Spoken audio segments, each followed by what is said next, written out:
مرحبا عدهم مال الغمام ضيوفنا اللي لهم شان ومقام بمحفلنا لو فيها نسل الكرام أهل المكارم والطيب خصالها بمدحهم العريس الوافية كانت لحون الشعر والكافية أم نشعل مهرة زاهية يوم الفرح طيب الغفا لها واختها الغالية تاج الشيام أم العرس دوم الطبع على والنعم في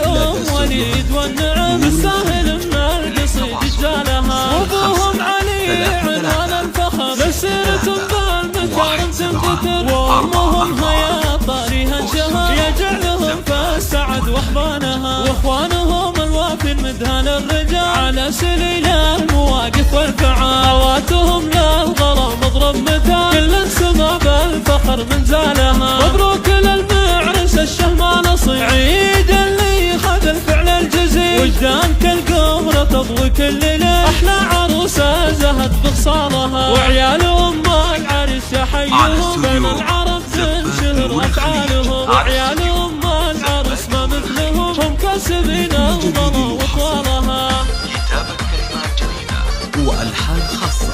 الحصري والمميز لدى استوديوهات نور الخليج. للتواصل يا مرحبا عدهم مال الغمام ضيوفنا اللي لهم شان ومقام بمحفلنا لو فيها نسل الكرام أهل المكارم والطيب خصالها بمدحهم العريس الوافية زانت لحون الشعر والكافية أم مشعل مهرة زاهية يوم الفرح طيب الغفا لها واختها الغالية تاج الشيام أم العرس دوم الطبع على والنعم في